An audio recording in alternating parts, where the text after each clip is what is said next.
ሰላም ለሁላችሁን ክቡራትና ክቡራን ተመልካቾች ከአሚኮ አዲስ አበባ ስቱዲዮ ሰዓቱን ዘገባዎች አንዱ አለምና ነው እናንተ አደርሳለሁ። አብራችሁን ቆዩ። የጉባ ብስራቶች በሀገር ግንባታ ታሪክ ውስጥ የወጥነት ስህተትን ያረሙ የትውልዱ ፕሮጀክት ናቸው ሲሉ የመንግስት ኮሚኒኬሽን አገልግሎት ሚኒስትር ዴኤታ አቶ ተስፋውን ጎበዘ ተናገሩ።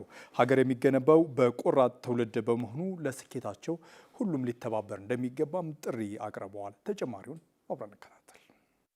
ታላቁ የኢትዮጵያ ህዳሴ ግድብ በቆረጡ የኢትዮጵያ ልቦች፣ በታተሩ የሀገር ክንዶች፣ በወሰኑ አእምሮዎች ተገነባ። ይህ በእርግጥም ለአፍሪካዊ የጥቁር ኩራቷ ኢትዮጵያ ሀገራዊ ገጽታዋን የቀየረ ብቻ ሳይሆን የመደራደር አቅምን የፈጠረ ግዙፍ ፕሮጀክት ሆኖ ተከሰተ። ይህ እንደ ናድዋ ታሪክ ቀያሪ ማዕዘን ነው። አሁን ጥያቄ ሆኖ የመጣው ታዲያ ቀጣይስ የሚል ይሆናል። ቀጣይ ደግሞ ሀገር ትላንቷን መርምራ እንደ ኩዮቿ ለመጓዝ ዛሬዋን ተልማለች ይላሉ የመንግስት ኮሚኒኬሽን ሚኒስትር ዴኤታ አቶ ተስፋውን ጎበዛይ ከአሚኮ የኛ ጉዳይ ፕሮግራም ጋር በነበራቸው ቆይታ ቅደም ተከተል ጠብቀን የመጀመሪያ ሃይድሮ ፓወርን ጨርስ፣ ቀጥሎ የንፋሱን ጨርስ፣ ቀጥሎ የጂኦተርማልን ጨርስ እያልን ሳይሆን ከሃይድሮ ኤሌክትሪኩ እኩል የኒውክሌር ኢነርጂ ያስፈልገናል። ቶሎ ዘለን ደግሞ መፍጠር የምንጀምርባቸው ቦታዎች መስራት አለብን የሚል ነው። ከታሪክ የመማርና ታሪክንም የማረም ፍላጎት የፈጠረው ወኔ ነው ማለት ነው። እነዚህ አምስቱን ፕሮጀክቶች በአንድ ጊዜ ላውንች አድርጎ ወደ ስራ ለመግባት ያስቻሉ። ታዲያ በዚህ ጉዞ ሀዲድ ውስጥ ወሳኙ አጀንዳ የ30 ቢሊዮን ዶላር ወጪ ግምት የተቀመጠላቸው ፕሮጀክቶች ምን አርአያነት አላቸው የሚል ይሆናል። እንደ ሚኒስትር ዴኤታው ገለጻ ፕሮጀክቶቹ አዲስ የታሪክ ትምህርትን የወሰዱ ናቸው። የመቻል አቅሙ አለን፣ ግን በታሪካችን ውስጥ የምንታዘበው ምንድነው? መቆራረጦች አሉ። ይሰራል፣ አይቀጥልም። የሆነ ጊዜ ላይ ይጠፋል፣ እንደገና የሆነ ቦታ ላይ ብቅ ይላል። እንዲህ እያለ ነው። ለዚህ ደግሞ አንዱ ምንድነው? የሆነ ስኬት ሲገኝ ስኬቱ ላይ ብዙ ጊዜ እየተኩራራን እንቆያለን። አድዋን ስላሸነፍን አድዋ ላይ እየተኩራራን ቆየን። ከ40 ዓመት በኋላ ጣሊያን ተመልሶ ሲመጣ የአቅም ልዩነታችን በጣም ሰፍቶ ነው የተገኘው። የጉባ ብስራቶች ከዚህ አንጻር አንድ ትልቅ የታሪክ ለውጥ ወይም የትርክት ለውጥ ያመጣሉ። ህዳሴ ግድብ መመረቁ አይደለም የታወጀው፣ ወይም መመረቁ ብቻ አይደለም የታወጀው። የህዳሴ ግድብ መጠናቀቅ ላይ ቀጣይ ፕሮጀክቶች ናቸው የተጣሉት። ስለዚህ ህዳሴ ግድብን ጨርሰናል ብለን እየጨፈርን አመት 2 ዓመት መቆየት ሳይሆን ህዳሴ ግድብን ጨርሰናል፣ ዋትስ ኔክስት? እነዚህን ፕሮጀክቶች ማሳካት አለብን። ኢነርጂ፣ ንጹህ ኢነርጂ ነው የጨረስነው ህዳሴ ግድብ፣ ግን ሌላ ንጹህ ኢነርጂ ያስፈልገናል። የአቶሚክ ኢነርጂ ኃይል ማመንጨት መጀመር አለብን። ትልቅ የአየር ማረፊያ አለን፣ ግን ይህንን የበለጠ ትልቅ ማድረግ አለብን። በአፍሪካ ትልቁን የአየር ማረፊያ መገንባት አለብን። እንዲህ ተብሎ ነው ወደ ላይ ነው የተጣሉት ማለት። ስለዚህ አንድ ስኬት ላይ ቆመን በመኩራራት ብቻ ሳይሆን ለሌላ ስኬት መነሻ አድርጎ መጠቀም ላይ ትልቅ የእይታ ለውጥ ያመጡ ናቸው። አክሱምና ላሊበላ፣ ፋሲልና አድዋ ዛሬ የምንኮራባቸው ቆራጥ የትውልድ ባለድርሻዎች አደራቸው መወጣት ስለቻሉ የተከወኑ ናቸው። እናም እንደ ትላንቶቹ ከአባቶቹ እንደ ዛሬው ደግሞ ከህዳሴ ተምሮ ለፕሮጀክቶቹ ፍጻሜ ይረባረብ ትውልዱ ሲሉ ይጠይቃሉ። ሀገር የምትገነባው በመስዋዕት ለመክፈል ዝግጁ በሆነ ዜጋ ነው። አውሮፓውያን አሁን ስናየው ንጹህ ከተማ አላቸው፣ ንጹህ መሰረተ ልማት አላቸው። ግን ወደ ኋላ ብንመለስ ድንጋይ ከሰል ለማውጣት ከሰል ለብሰው ትቢያ ለብሰው ሰርተው የፈጠሩት አቅም ነው። የሆነ ትውልድ ዋጋ ከፍሎ ነው ለቀጣዩ ትውልድ መሰረት የሚጥለው። ኢትዮጵያ ወደማይመለስ የከፍታ ማማ መውጣት የምትችለውና በዛው ሀዲድ መጓዝ የምትችለው ዛሬ ሸክሟን ተሸክመን ማውጣት የምንችል ትውልድ ስንገኝ ነው። ስለዚህ ሁሉም ኢትዮጵያዊ በዚህ ረገድ ኃላፊነቱ እንዲወጣ ያው እኛን ጨምሮ ማለት ነው መልእክት ማስተላለፍ ፈልጋለሁ።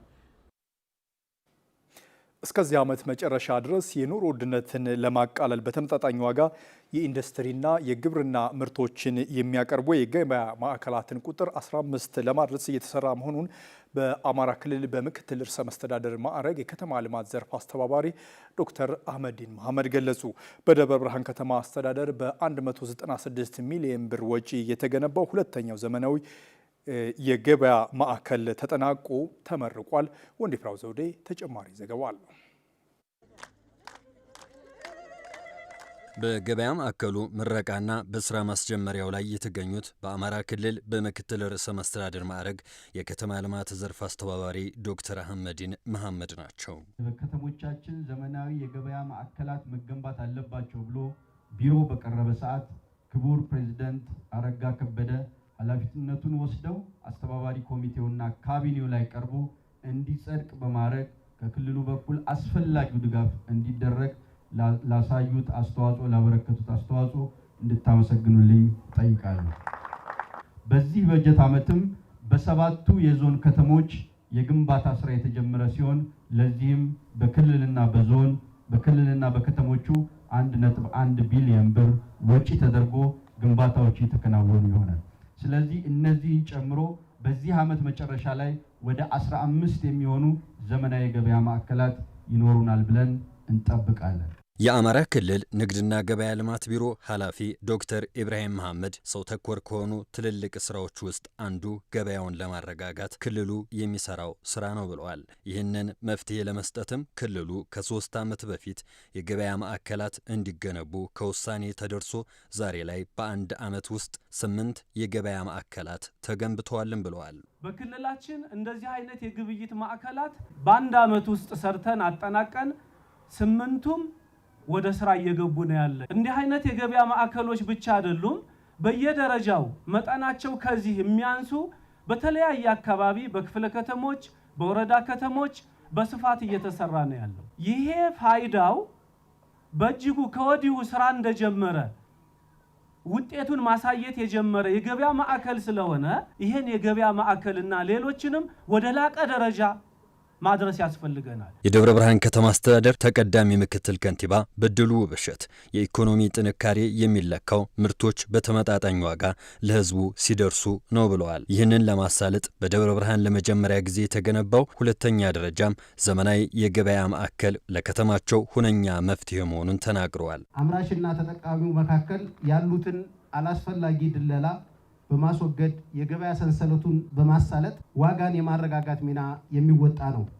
ይህ የገበያ ማዕከል ግቡን የሚያሳካው ሁላችንም በባለቤትነት ስሜት ስንጠቀምበት ስለሆነ አምራች ጥራት ያለው ምርት እንዲያቀርቡ፣ ሸማቾች ደግሞ የዚህ ማዕከል ዋና ተዋናይ እንዲሆኑ በዚህ አጋጣሚ ጥሪ ለማስተላለፍ ፈልጋለሁ።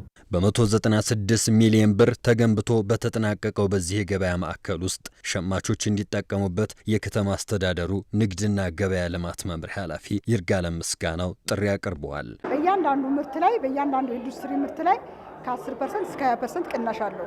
ስለዚህ ለማህበረሰባችን ትልቅ ፋይዳ ነው ያለው ማለት ነው። ኑሮ ውድነቱን ከማረጋጋት አኳያና እንግዲህ የግብርና ምርትም እንደምታውቁት አሁን በመቀነስ ነው የሚያሳየው። አቅራቢዎችና ሸማቾችም በተመጣጣኝ ዋጋ ለመሸጥና ለመግዛትም እንደሚያግዛቸው ተናግረዋል።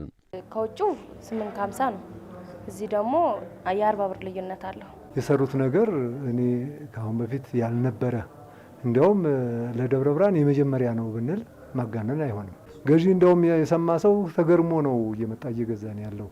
የሰማ ሰው ግን አብዛኛው ሰው ይህን የገበያ ማዕከል ስላልሰማ ብዙም ገዢው አነስተኛ ነው። ቀጥለናል ተመልካቾች። በሰሜን ሸዋ ዞን የኃይል መቆራረጥ በኢንቨስትመንትና በነዋሪዎች ሕይወት ላይ ጫና እያሳደረ መሆኑ ተገልጿል። በአሁኑ ወቅት የግብዓት አቅርቦት ችግር ለመፍታት እየሰራ መሆኑን የአማራ ክልል የኤሌክትሪክ ኃይል አገልግሎት አስታውቋል። ስንታየው ኃይሉ ተጨማሪ ዘገባ አዘጋጅታለች።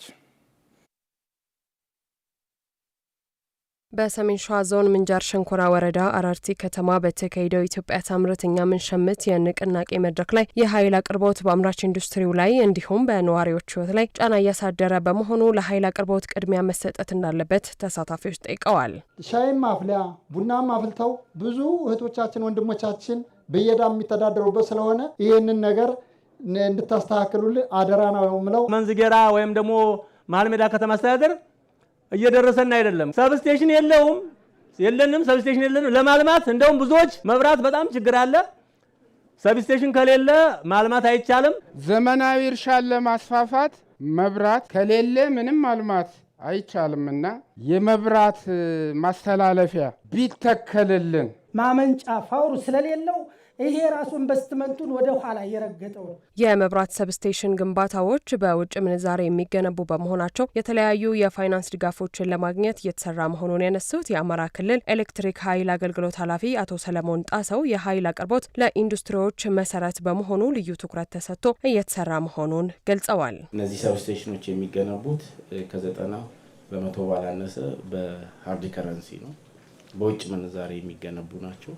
የሚጠይቁትም ኢንቨስትመንት በጣም ከፍተኛ ነው። ስለሆነም የኢትዮጵያ ኤሌክትሪክ ኃይል ባንከብል የሆነ ቪዚብል ጥናት አከናውኖ የተለያዩ የፋይናንስ ተቋማቶች እንዲደግፉት የፋይናንስ ለማግኘት ጥረት ሲያደርግ ቆይቷል። አረርቲ በኢንዱስትሪ ፓርኮች ውስጥ በፒፒፒ ሞዳሊቲ በሚባል የፋይናንስ ምንጭ ለማግኘት በአንድ ፓኬጅ ተይዞ የነበረ ነው።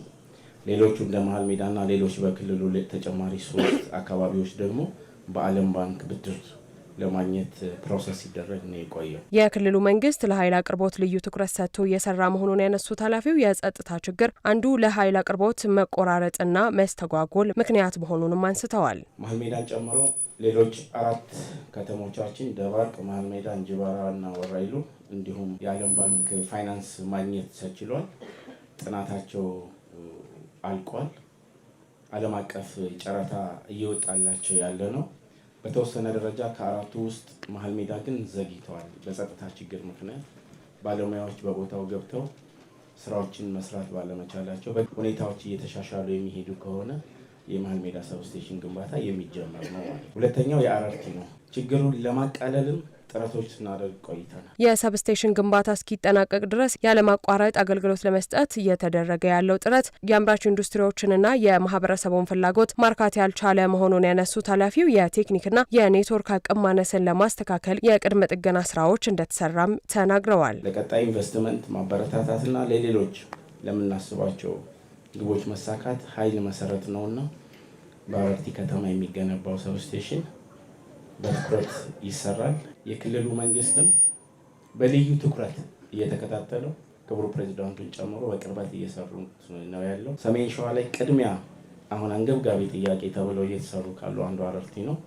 ተስፋ አደርጋለሁ ምላሽ እናገኛለን። ስለዚህ ዝም የተባለ አይደለም፣ የተዘነጋም አይደለም። የትራንስፎርመር አቅርቦት ችግሮችን ተሻግረናቸዋል። የአቅርቦት ችግር የለም በሚባል ደረጃ የደረሰበት ሁኔታ ነው ያለው። ለኢንዱስትሪ ልማት አስተማማኝ ኃይል እንዲኖር የኢንቨስትመንት አማራጮችን በማየት ባለሀብቶች አብረው መስራት እንደሚገባቸውም ተጠቁሟል።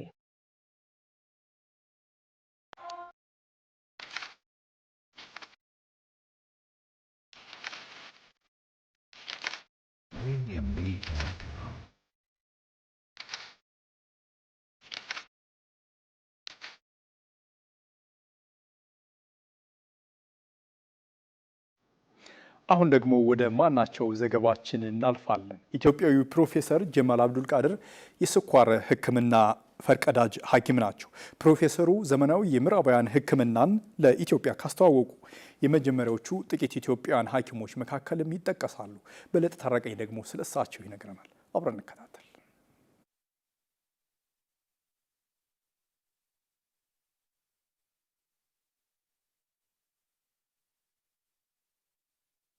የስኳር በሽታ በዓለም ዙሪያ በየዓመቱ በሚሊዮን የሚቆጠሩ ሰዎችን ለሞት የሚዳርግ ከባድ ህመም ነው። ህመሙ የሚከሰተው ሰውነት በምድር ውስጥ ያለን ስኳር ወይም ግሉኮስ በተገቢው መጠን ማመንጨት ሲሳነው ሲሆን እንደ የልብ ድካምን፣ ስትሮክ፣ አይነ ስውርነትን፣ የኩላሊት ስራ ማቆምን ሊያስከትልና ከወገብ በታች ያለን የሰውነት ክፍል ላይ ከባድ ጉዳት ሊያስከትልም ይችላል። የስኳር ህመም ምንም እንኳ አደገኛ ቢሆንም በሽታው ካለባቸው ሰዎች መካከል ግማሽ የሚሆኑት የጤና እክሉ እንዳለባቸው እንኳን አያውቁም። ነገር ግን የህይወት ዘይቤን በመቀየር ለህመሙ የመጋለጥ እድልን መቀነስ እንደሚቻል ባለሙያዎች ይመክራሉ።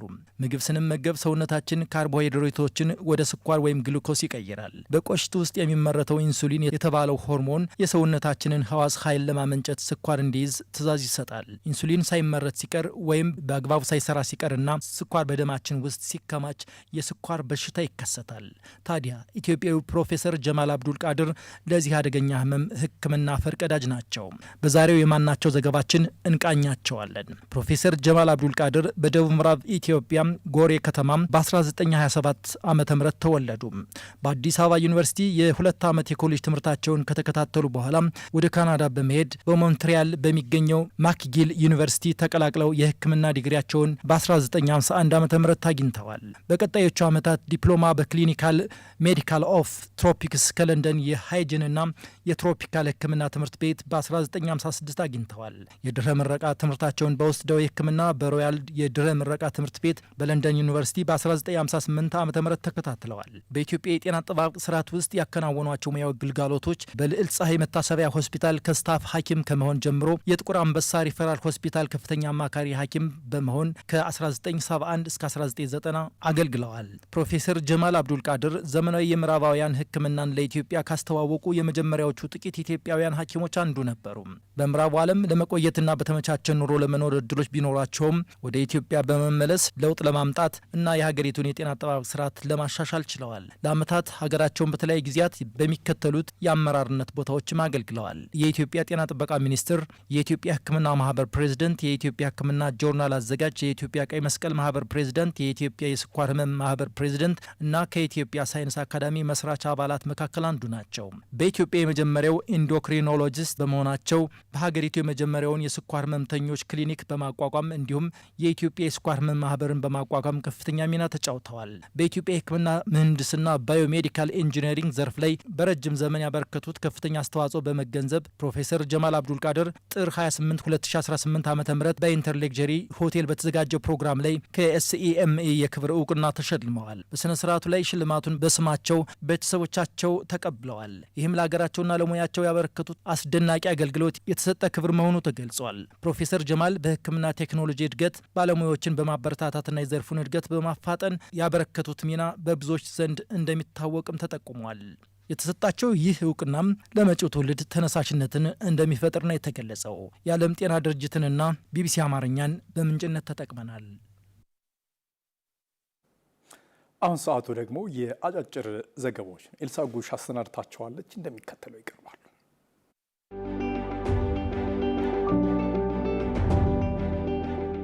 የልዩ ዘመቻዎች እዝ 60ኛ ዓመት የምስረታ በዓሉን በተለያዩ ዝግጅቶች እንደሚያከብር ሌተናል ጀነራል ሹማ አብደታ ገለጹ። በ1953 ዓ.ም እስራኤል ሀገር ሰልጥነው በመጡ አንድ ሻምበል የአየር ወለድ ሰራዊት አባላት የተቋቋመውና በየጊዜው አደረጃጀቱን እያሳደገ ዛሬ ላይ በአስተማማኝ ቁመናና ዝግጅት ላይ የሚገኘው የልዩ ዘመቻዎች እዝ 65ኛ ዓመት የምስረታ በዓሉን ከየካቲት 7 እስከ 15 2018 ዓ.ም በተለያዩ ዝግጅቶች የሚያከብር መሆኑ ተገልጿል። ሌተናል ጀነራል ሹማ አብደታ ዛሬ በሰጡት መግለጫ የማይበገር ጽናት የማይታጠፍ ማንነት በሚል መሪ ቃል የሚከበረው የምስረታ በዓሉ እዙ ባለፉት 6 አስርት ዓመታት ያስመዘገባቸውን ድሎች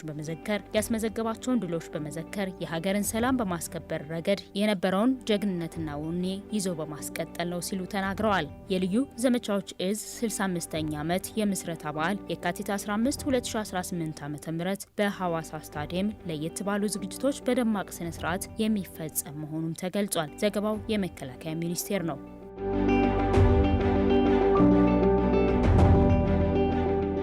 በበጀት ዓመቱ 6 ወራት 4.4 ቢሊዮን ዶላር ገቢ ማግኘቱን የኢትዮጵያ አየር መንገድ ግሩፕ አስታወቀ። የኢትዮጵያ አየር መንገድ ግሩፕ ዋና ስራ አስፈጻሚ አቶ መስፍን ጣሰው በተያዘው የ2018 በጀት ዓመት 6 ወራት የአፈጻጸም ተግባራትን አስመልክቶ መግለጫ ሰጥተዋል። በመግለጫቸው የኢትዮጵያ አየር መንገድ የበረራ አድማሱን በማስፋት በፖርቹጋል ፖርቶ፣ በቪየትናም ሃኖይ እና በተባበሩት አረብ ኤሚሬትስ አቡዳቢ 3 ከተሞች ዓለም አቀፍ መዳረሻዎች መክፈቱን ተናግረዋል። በዚህም የኢትዮጵያ አየር መንገድ የከፈታቸው አዳዲስ የዓለም አቀፍ መዳረሻዎችም የበረራ መዳረሻዎቹን ከ145 በላይ ማድረስ እንደተቻለ አስታውቋል። በሀገር ውስጥ የበረራ አገልግሎቶችን ለማስፋት በተከናወኑ ተግባራትም የያቤሎ አየር ማረፊያ ተመርቆ ለአገልግሎት መብቃቱን፣ የመዳረሻ አገልግሎቱ ወደ 23 ማሳደግ እንደተቻለ ተናግረዋል። ዘገባው የኢትዮጵያ ዜና አገልግሎት ነው።